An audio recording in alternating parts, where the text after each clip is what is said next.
नमस्कार, मैं अर्चना शर्मा चढ़ती कला टाइम टीवी देख रहे सभी दर्शकों का स्वागत करती हूं। आप देख रहे हैं उत्तर प्रदेश के समाचार। पूर्व प्रधानमंत्री चौधरी चरण सिंह, पीवी नरसिम्हा राव और हरित क्रांति के जनक कृषि वैज्ञानिक एमएस स्वामीनाथन को भारत रत्न से सम्मानित किए जाने के फैसले का मुख्यमंत्री योगी आदित्यनाथ ने स्वागत किया है। मुख्यमंत्री ने तीनों विभूतियों के प्रति श्रद्धांजलि अर्पित करते हुए शुभकामनाएं व्यक्त की हैं। उन्होंने अपने सोशल मीडिया अकाउंट्स पर इसे लेकर पोस्ट भी साझा किया और इसे अभिनंदनीय बताया। मुख्यमंत्री योगी आदित्यनाथ ने चौधरी चरण सिंह को भारत रत्न दिए जाने की घोषणा का स्वागत करते हुए कहा कि जननेता, किसानों के मसीहा, गांवों, अन्नदाता किसानों, शोषितों और वंचितों के उत्थान के लिए आजीवन समर्पित रहने वाले पूर्व प्रधानमंत्री चौधरी चरण सिंह जी को भारत रत्न प्रदान करने की घोषणा अभिनंदनीय है। वे सच्चे अर्थों में लोकतंत्र के साधक थे। यह गौरव राष्ट्र निर्माण में उनके अतुलनीय योगदानों का सम्मान है।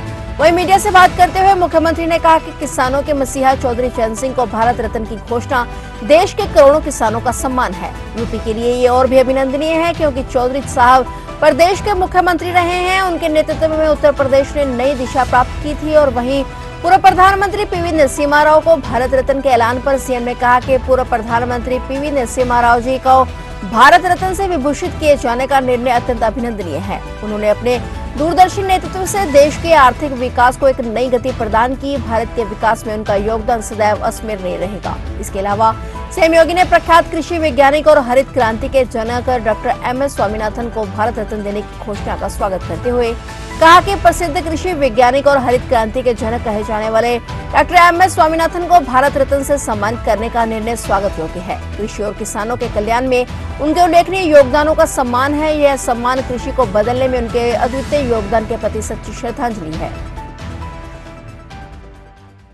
कल 9 फरवरी को आस्था का पर्व मौनी अमावस्या मनाया गया और सुबह से ही प्रयागराज, काशी, हरिद्वार समेत देश भर की पवित्र नदियों में लोगों ने स्नान करके दान पुण्य किया। प्रयागराज में इस अवसर पर 2 करोड़ 18 लाख भक्तों ने त्रिवेणी संगम में स्नान किया और पूजा अर्चना की। उत्तर प्रदेश के मुख्यमंत्री योगी आदित्यनाथ ने मौनी अमावस्या के अवसर पर प्रयागराज आने वाले भक्तों को कोई असुविधा न हो, इसके मद्देनजर वृहद इंतजाम करवाए थे। इतनी अधिक संख्या में आए श्रद्धालुओं को संभालने के लिए पुलिस और प्रशासन जुटा हुआ था। इस पर्व के अवसर पर प्रयागराज में गंगा स्नान के सफल आयोजन पर सीएम योगी ने खुशी जताई। मुख्यमंत्री योगी आदित्यनाथ ने जानकारी दी कि लोक आस्था के प्रतीक मौनी अमावस्या पर 2 करोड़ 18 लाख से अधिक श्रद्धालु आए और उन्होंने पवित्र त्रिवेणी में डुबकी लगाई। सीएम योगी ने कहा कि लोक आस्था के महापर्व मौनी अमावस्या के पावन अवसर पर पवित्र त्रिवेणी में आस्था की डुबकी लगाने का सौभाग्य प्राप्त करने वाले सभी पूज्य साधु संतगणों, कल्पवासियों और श्रद्धालुओं का हार्दिक अभिनंदन करता हूँ। माँ गंगा और भगवान भास्कर की कृपा से संगम में 2 करोड़ 18 लाख से अधिक श्रद्धालुओं ने स्नान का पुण्य लाभ प्राप्त किया। स्नान पर्व के सकुशल संपन्न होने पर प्रशासन और प्रदेशवासियों को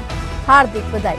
सीएम योगी ने कहा कि मोक्षदायिनी माँ गंगा और भगवान सूर्य की कृपा से सभी की मनोकामना पूर्ण हो, सभी के जीवन में नव ऊर्जा और नव उत्साह का संचार हो। इस पावन अवसर पर संगम स्नान हेतु पधारे सभी पूज्य संतगणों, कल्पवासियों और श्रद्धालुओं का हार्दिक अभिनंदन। मुख्यमंत्री योगी आदित्यनाथ ने लखनऊ में क्रांति शौर्य समारोह में हिस्सा लिया। इस दौरान भारतीय सेना के शौर्य का प्रदर्शन भी योगी ने देखा। कार्यक्रम में बच्चों ने कराटे और सांस्कृतिक कार्यक्रम भी प्रस्तुत किए। मुख्यमंत्री योगी आदित्यनाथ ने कहा कि भारतीय सेना 140 करोड़ भारतवासियों के गौरव का प्रतीक है। सेना के शौर्य और पराक्रम पर कोई भी भारतीय संदेह नहीं करता। देशवासी इसके शौर्य और पराक्रम को न केवल जानते हैं बल्कि अटूट विश्वास भी करते हैं। भारतीय सेना का स्वर्णिम इतिहास रहा है। हमारे सैनिकों ने युद्ध काल और शांति काल में देश की रक्षा और सेवा का आदर्श उदाहरण प्रस्तुत किया। जीवन की परवाह किए बिना भारतीय जवानों ने कठिन से कठिन परिस्थितियों में दुर्गम स्थानों पर रहकर भारत की एकता, अखंडता और संप्रभुता की सदैव रक्षा की है।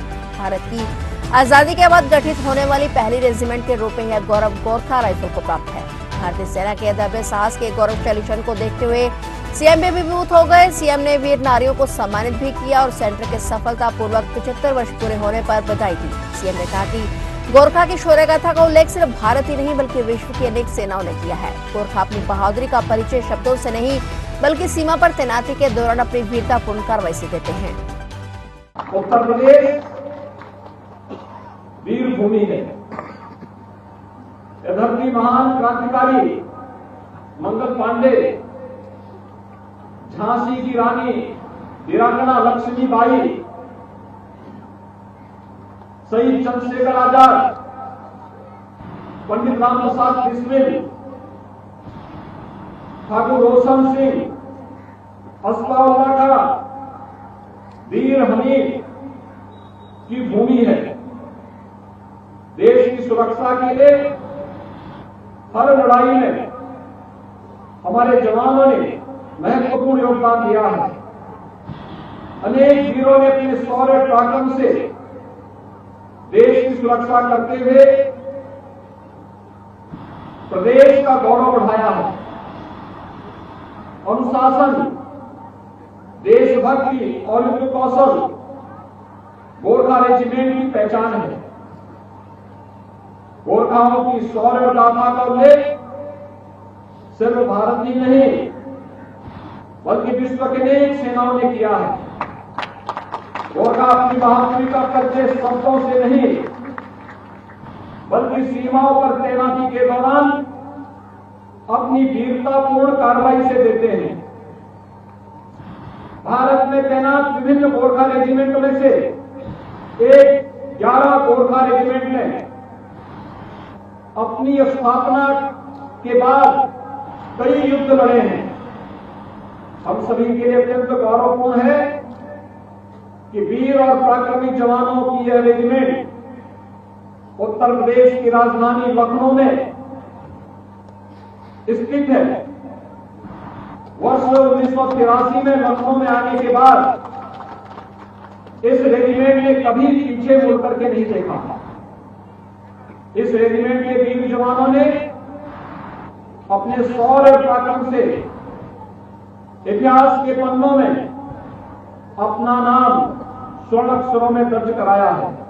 मुख्यमंत्री योगी आदित्यनाथ ने कृषि विकास और किसानों के कल्याण के लिए उठाए गए सरकार के कदमों के बारे में सदन को जानकारी देते हुए बताया कि डबल इंजन सरकार ने 7 साल में 23 लाख हेक्टेयर भूमि को अतिरिक्त सिंचाई की क्षमता उपलब्ध कराई है। उन्होंने बताया कि पीएम किसान सम्मान निधि के माध्यम से 2 करोड़ 62 लाख किसानों को लाभान्वित किया गया है। कृषि विकास दर भी 2016-17 में जहां 6.6% थी वह बढ़कर आज 18.2% हो गई है, जो लगभग 3 गुना की बढ़ोतरी है। सीएम योगी ने बताया कि 2017 से पहले किसानों को बिचौलियों के भरोसे छोड़ दिया गया था, लेकिन हमारी सरकार ने किसानों के जीवन में खुशहाली लाने के लिए प्रोक्योरमेंट बढ़ाया और एमएसपी पर किसानों से सीधे खरीद की। सीएम योगी ने कहा कि चालू पेराई सत्र में हमने गन्ने का मूल्य बढ़ाया है। 350 रुपए प्रति कुंतल से बढ़कर 370 रुपए प्रति कुंतल किया गया है। 1995 से 2017 तक के 22 वर्षों में हुए कुल 2,13,069 करोड़ का भुगतान हुआ था। जनवरी 2024 तक हमारी सरकार आने के बाद अब तक 2,33,793 करोड़ रुपए का गन्ना मूल्य का भुगतान किसानों के खाते में जा चुका है। वर्तमान में 119 चीनी मिलें भी क्रियाशील है। महोदय, अन्नदाता किसानों के बारे में भी सरकार ने अपने कार्यक्रम को तेजी के साथ आगे बढ़ाया और ये सरकार तो अन्नदाता किसानों के लिए ही समर्पित रही है। हमारी सरकार की पिछली सरकार जब मार्च 17 में आई तो पहले कैबिनेट में हम लोगों ने प्रदेश के अंदर 86 लाख लघु और सीमांत किसानों के 36,000 करोड़ रुपए के ऋण माफी के कार्यक्रम से ही शुरुआत की थी। किसानों के लिए पिछले 10 वर्ष में डबल इंजन सरकार ने मोदी जी के नेतृत्व में और पिछले 7 वर्ष में यूपी के अंदर हमारी सरकार ने जो कार्य किया, लगभग 23 लाख हेक्टेयर लैंड को तो प्रधानमंत्री कृषि सिंचाई योजना के माध्यम से अतिरिक्त सिंचाई की क्षमता उपलब्ध करवाई।